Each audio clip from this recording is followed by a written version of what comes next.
Hey guys, welcome to my channel. Today we have a special guest, Mathew Zein. Matthew is a freelance journalist. Hey Matthew, Hey, thanks how are you? for accepting the invitation. Good, how are you? Good?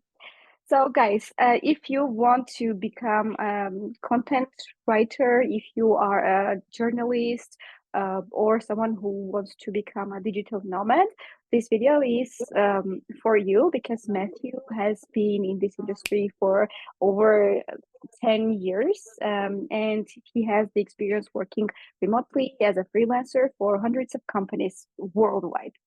And now he's also the founder and chief editor of Life in Armenia for Digital Nomads, a monthly magazine with over 10,000 followers, Yep. 10,000 readers. readers. Yes, Yep. 10,000 readers. And actually, it's interesting how I came across Matthew. He had a very interesting and engaging social media advertisement. And that's how I got to know that this person is a content writer and it's available for work. And that got really interesting for me because lots of freelancers, lots of remote workers are looking for a job on different freelancing platforms and on LinkedIn. And I constantly hear these complaints that we are not able to find a job, there is no job opportunity for us. So we will talk about how to find jobs as well over the video. So Matthew, can you share your background and what led you to become a freelance content writer? Yes, of course. And let me just talk about one thing before, since you Mm-hmm. mentioned the advertisement. I just want to say that I've never tried to overcomplicate stuff. So when I Mm-hmm. was thinking about an ad for my campaign for content writing, I thought I want something very simple. I want to do it the classic way. I will just post it on some social media platforms like Facebook and Instagram, and I will not go over those complicated settings. I will just do it like the regular promotion, and I invested as little as $10 a week. I Mm-hmm. wanted to see would it work or not, and it worked. So it was all about some creative text that I created, and I hope you will share it with like Of the course. viewers later, Yeah. and just some well-designed poster that I asked someone on one of the freelancing platforms, by the way, to Mm-hmm. design for me. Yeah. And I just, again, I kept it as simple as possible, and that's why it worked. So don't just think that you have to do something that's really like an agency level. No, just do something as simple as you want, as simple as you can, and it might work the old Mm-hmm. classic way. Yeah. It actually resonated a lot with me and other people who saw the ad, and we actually started discussing like, have you seen this? Isn't this interesting? Wow. Yeah, it worked really well. I think you got lots of clients from that two ads Yep. as well, right? Yep. I got over 20 clients, by the way, Oh, from those two that's campaigns. And it just was about like whether you have a space agency or a small coffee shop, you need a content writer. The other mm, poster was whether you have a dried fruits kiosk or a space agency, you need a content writer. That was it. That was the whole text. that's perfect. Yeah. Yep. So let's talk about Jumping mhm, your question, I'm sorry to have cut you. the background. So, What led you to become freelance content writer? okay, so actually I have a bachelor's degree in information technology engineering. But after graduating, that was around 15 years ago, I never felt that I want to become a software developer or an IT engineer. I wanted something else. I wanted something with more communication, something that can bring me closer to people. So I started writing a few blog articles for a couple of tech forums back then, and it just like grew into a career in no time. I found myself getting more, let's say, gigs. I wouldn't call it jobs. They were like small gigs here and there with different forums, and they wanted someone who understands the technical stuff. And that's how I found that there is a niche there, which is there is a need b- for, let's say, software people or technical people to communicate their products, their services, their ideas better to the readers, to the target audience, to the market. And I decided that, that's something I can work on. I can bridge this gap between the technical people and the market because I already understand the technical stuff and I'm interested in writing and communicating with people. So I decided to take things like one step further and I got my diploma in English linguistics because I wanted to form like some really good structures in English. And later, which is like this year, I signed up to internet journalism with London School of Journalism.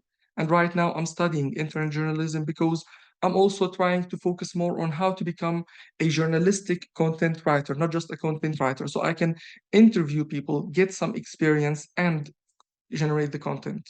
Wow, what a journey. Yep. I That's, mean, yeah. all my friends now, like they have gone through the regular, let's say, path of software developers or operation managers in software companies or stuff like that.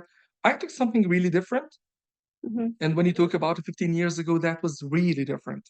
Yeah. But nowadays, I look back and I'm happy about the results. Yeah. Yeah. So you didn't follow the book instructions. You were like, hi, hey, this is me. This is what I want. Let's see how it works. I love Yep. that approach. But what were the initial challenges that you faced as a freelancer or remote So worker? let's talk about it first. Like back then, freelancing wasn't as, let's say, easy as it is today. Today, you have those marketplaces, you have social media platforms, you have many ways to reach out to clients and offer your services. Back then, it wasn't that easy. So being a freelancer meant while my friends were getting, for example, well paid, were getting some good offers from international firms, I was going for something else. I was the one looking for clients to make some bucks here and there. So the initial challenges were just like anyone else, finding the clients. That was the hardest back then.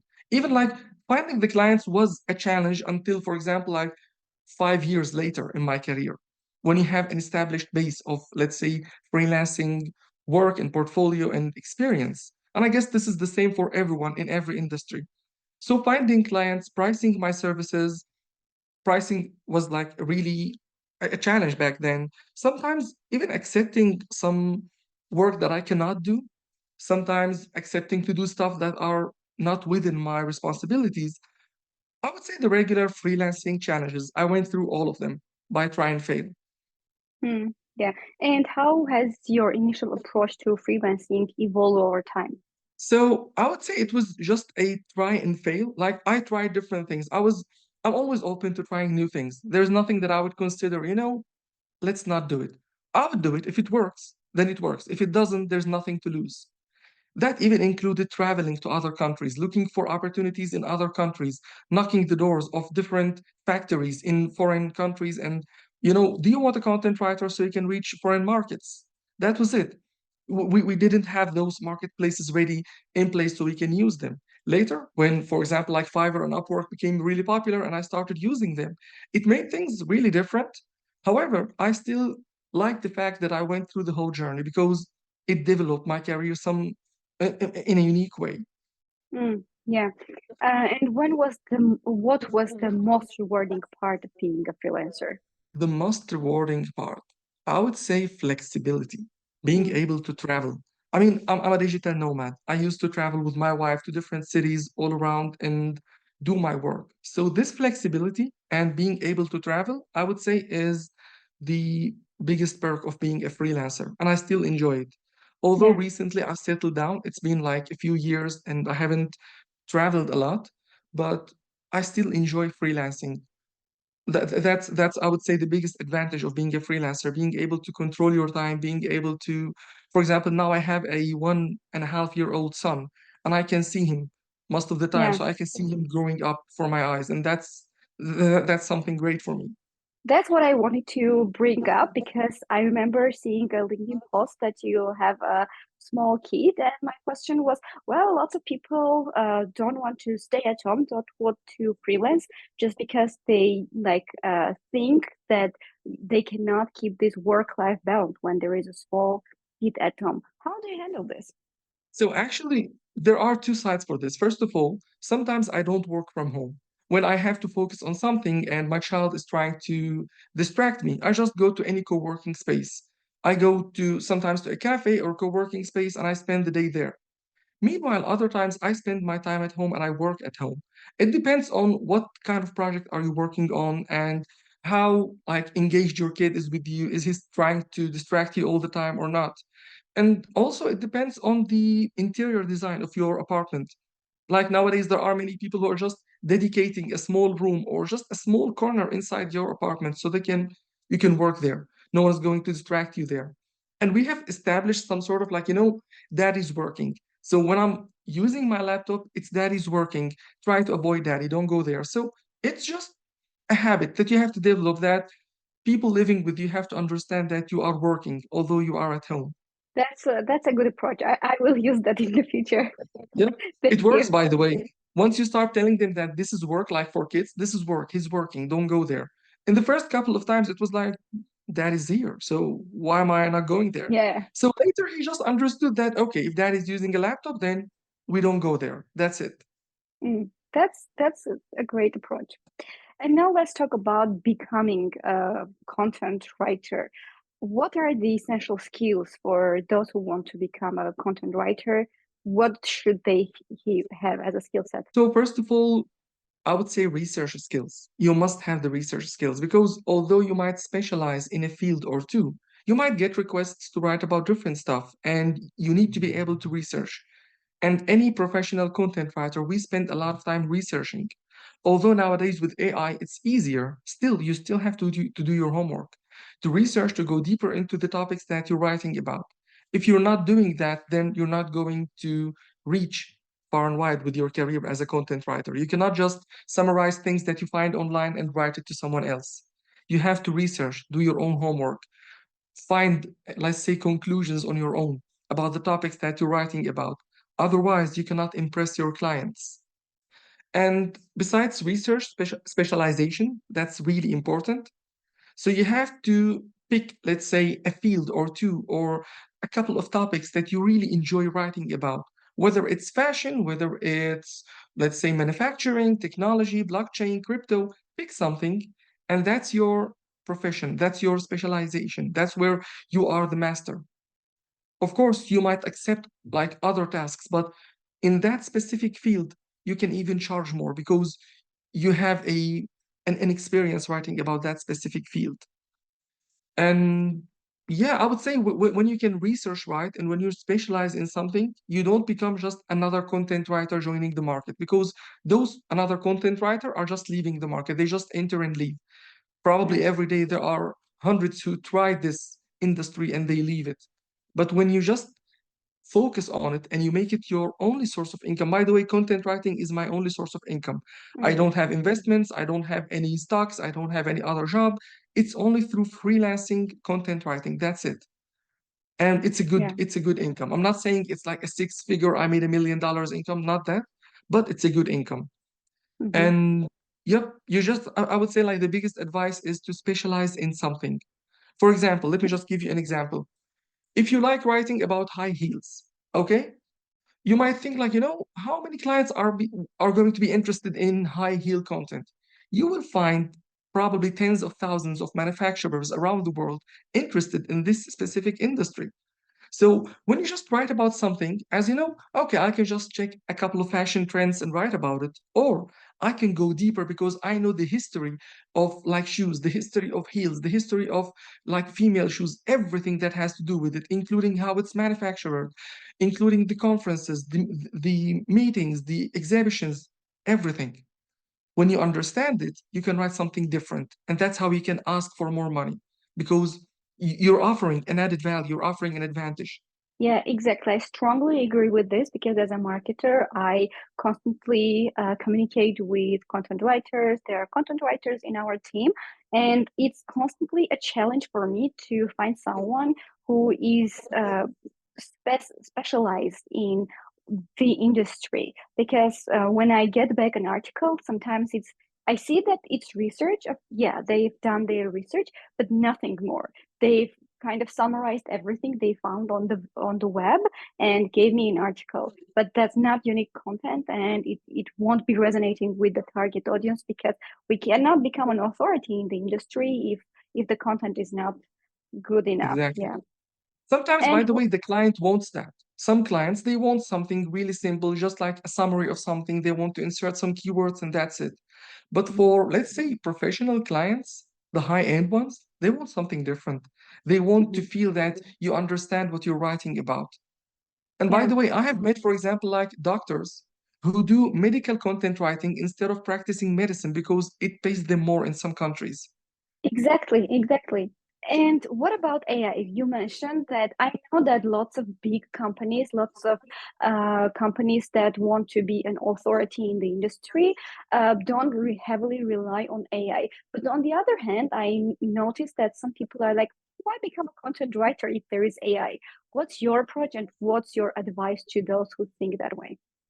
Okay, so first of all, by the way, since AI, let's say, became a thing, I would say that was like almost 2 years ago or something like that, I tripled my income using AI. How I did it, I started approaching my clients differently, saying, if you want AI to write for you, let me teach someone on your team how to write with AI. That's it. It's available, it's free. You can do it on your own. I don't have to do it for you. I'm not someone who's going just to prompt something and just do some reading and deliver it. If you want something with a human touch, if you want something with a human approach, and I have so many differences that AI cannot do. If you want that, then let me do it for you. And I'm charging more than I used to charge before. And I started asking for more because I embraced being a human in the time of AI. And instead of focusing on what AI can do, I focus on what AI cannot do. And of course, I use AI. No one can deny the fact that AI is going to be, let's say, a major contributor in many industries. So I use AI, but I use it in a way that would develop what I'm writing. So when I'm offering something to a client, I'm not saving time, by the way, I'm not saving effort. It still takes the same time and effort to write something that it used to take before AI. But now it's better with AI. Like the content I'm offering, it's better. So I'm not saving effort, I'm not saving time. And that's why I'm not asking for less. Instead, I'm asking for more because I focus on things that AI cannot do. For example, AI cannot do what we're doing right now. We're having a conversation between two professionals. We are getting a lot of, let's say, tips and tricks that can help people. So when you have an article about those things, it's going to be different because it's not already in AI. And that's one advantage. So there are so many approaches that you can use to, let's say, leverage AI without having AI replace you. And research Use and it as your specialization, by assistant. the way, yep, exactly. Like when you know how to connect the dots, again, back to our example, when you know the history of an industry, when you know everything that has to do with it, so you can connect the dots as a human being in a way AI cannot, because AI don't have the same logic that we have. And that's the, let's say, superiority of the human brain. And we have to use it in this case. I'm not saying that AI didn't, like, AI impacted this whole industry. Many people lost their jobs because of AI, but those who were able to, let's say, adapt with the whole thing, they were the ones who have leveraged AI and made more money using AI. Yeah, I agree. I totally agree with you. And what about those who are just getting started and they need a portfolio? How do they build a portfolio as a beginner and as a Okay. content writer? So first of all, building the portfolio is probably the most important aspect of being a content writer. And even if you have to spend, it's not just something that, okay, I'm starting to become a content writer tomorrow, so let me write something now. No, you have to spend months and sometimes even more just to build your portfolio. Because once you have that killer portfolio, you're getting clients. That's it. So it's about preparation. I know someone, by the way, he was from outside the tech industry, but he wanted to become a technical writer. So he decided to write a book about some technical topics, very complicated ones. And he told me an advice. He said, once you want to become an authority in something, write a book about it.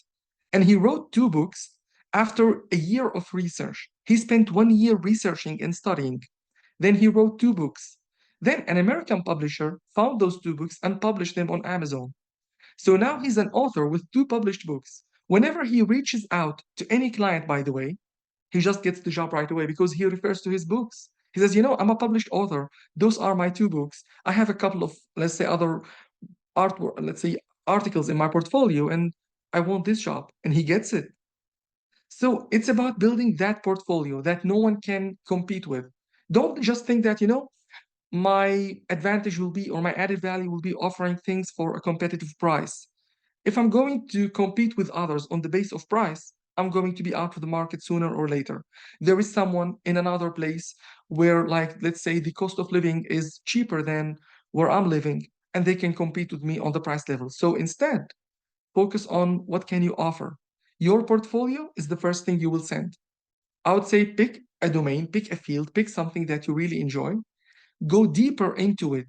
And when I say deeper, I mean spend weeks researching, talk to people, interview people. It doesn't have to be a real interview. You can just ask your friends, ask your LinkedIn network, ask the people you know for some information, then write something that's really, really, really good and keep updating it.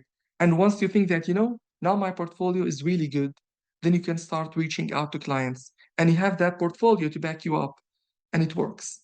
So, so as a content writer, you sometimes I see people that are waiting to get jobs on freelancing platforms like Upwork and Fiverr with the lowest rates to build the portfolio and then reach out to clients with higher rates. So instead of that, what they can do is they can build a, I don't say want to say a mock portfolio, but build a portfolio with what they Yes, like. But exactly. yeah, is there any platform for building the portfolio, or it's just a PDF version of something is enough? It could be a PDF. It could be a website that you can just buy a website over some, for example, like it costs around, I don't know, probably $100 a year to get a domain name for yourself and a couple of landing pages on a website. It could be Medium. There are so many platforms where it could be LinkedIn Medium.com. articles, by the way. You can have a LinkedIn newsletter, that's it. But just find somewhere to publish something that's really unique and coming from you, and that people will be impressed when they see it. And that's what I mean by like building a portfolio. It doesn't have to be like very professionally presented because you're reaching out to clients, you're new. And you have to say, I'm a new content writer. Don't try to look like a professional when you're not. Say, I'm a new content writer and I have this portfolio. I have written, for example, 10 different articles about this specific topic. I'm an expert in this topic and I'm reaching out to find if you have, for example, any opportunities, something like that. But you have that portfolio to back you up. Yeah, that's really great advice. I think my audience will take a lot from you, will get inspired by your journey and from your advice. Thank you. I really appreciate it. Is there By the way, anything else you would like to let me add? add Yes. one thing here. Yes.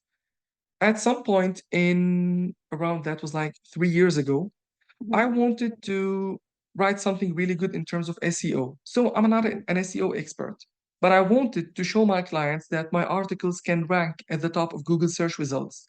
So I Mhm. have two options. Either I say, I stick to all the SEO guidelines, and when I'm writing something, it will be at the top of search engine results. Or instead of telling, I can show.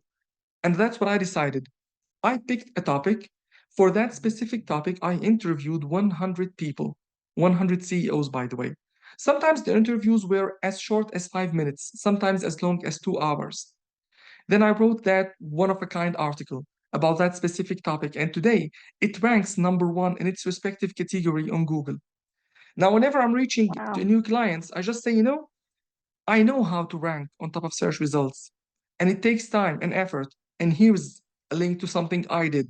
So instead of just telling them that I can do some good SEO writing, I can show them an example from my Yeah, own exactly. portfolio. I was not paid for that work, and it took me almost 3 months to finish that article because interviewing was not that easy. But the result is I got many clients from that article. Whenever I'm referring to it, they can just check it. And that's it. They check, okay, it ranks number one, then yeah, he knows what he's talking about. Yeah, And in that case, that's by the way, whenever you consider doing something like that, don't go for, let's say, something that everyone is competing over. Don't pick the keywords that everyone is competing around. But there are so many other topics you can focus on. And there is, let's say, reasonable competition. And you can show that you know what you're talking about. yeah. Be flexible. Don't strictly follow the rules. Just be flexible and think critically. Is that what I get? Exactly. Exactly. And Perfect. when you think that you want to, by the way, like since we're talking about the portfolio, so for example, nowadays, blockchain and crypto are something that everyone is talking about. Yeah. And someone joining the market will be like, okay, so the highest demand, for example, is blockchain, then let me write about blockchain. And that I would say is the biggest mistake because everyone Mhm. else is doing the same. What about all the thousands of other industries that you can focus on? Pick Mm-hmm. one of them. If you're picking something and you don't have any preferences, pick something that people are not competing over because you will find thousands of clients interested in that specific field. There is a quote, it says, content is everything the light touches. So, Mm. can you believe that Yeah. anything that we look at could be Wow. content? We just have to think, okay, this is something that I want to write about. Then, okay, let me start researching and studying that specific field. Mm-hmm. Yeah, for example, what I was thinking is I'm really good at health and fitness, wellness stuff. And this is what I can be specialized in if I want to become a content writer. Several writing courses on like Coursera, edX, Udemy, or Exactly. LinkedIn Learning. And with the skills of content writing and with my abilities, because I know the pain points of those who go to the gym, who go for dancing, who want to weight loss or who want to gain weight, I will be their like guide because I have been there and this is the industry I know perfectly well. So I think if I sum up your advice for the content writers, just get some specialization under your belt and then niche down. For example, I'm writing about medical topics. Nobody would argue about your price because you would be one of a kind person. Will it be difficult to find a job if you niche down? Because I think this is a struggle for some people. They think if they niche down, it will be a lot difficult for them to find a job. So when you're niching down, by the way, it doesn't mean that you're not accepting offers from different clients. Mm-hmm. There are other requests that you might accept, but when you're niche down, first of all, you can ask for more because, as you mentioned, when you said, I know the pain points of those people, it means you know how to write something they will resonate with, something they Yeah. will find interesting, something they will read. And Mm-hmm. that's the difference in here. So, is it going to be hard to find clients? I would say no. Once you show that you are a professional in a specific field, I mean, nowadays you can think of any industry, just type that industry's name on Google, and you will find Mm-hmm. a list of thousands of manufacturers and service providers and businesses offering that specific thing. All of them are your potential leads. You can just Yeah. reach out. You can narrow down, for example, using, okay, in this country or that country or some, let's say, other filters, but you will find people interested. And your job is to find them. I mean, this is part of being a freelancer, is finding the clients. Yeah. Don't stick to freelancing platforms. Everything. Every day, by the way, I have 30 minutes in the morning to apply to new jobs. That's like Mm-hmm. my routine for every single day. 30 minutes in the morning, look for something. I look sometimes like I just Google something to find some, let's say, companies or businesses that might be interested in what I offer, and I reach out to them through their email, like or contact form, by the way. Other times it's LinkedIn, other times it's Facebook and Instagram. Sometimes it's everything. You Mm. have to use all the possible channels. Don't just limit yourself to one of them. Yeah, that's really great advice. And let me add one thing, by the way, since Mm-hmm. you mentioned the example of AI and how it's affecting the industry. So let's say a client reached out to you and they want to write a blog article about local car wash businesses in Mm-hmm. some third world country. So it's a local car wash business. Can you imagine what kind of content can you find on that online? Let's ask AI. The first thing, when you ask AI how to establish a local car wash business in a third world country, the results are funny. It will be like, you have to get the licenses, pick a name, a marketing campaign, use social media platforms. We're talking about a local car wash Yeah. business. This doesn't work. And every industry, by the way, it has its own secrets. So it's not just about spraying some water on cars. There are so many things that you can learn from someone who washes the cars.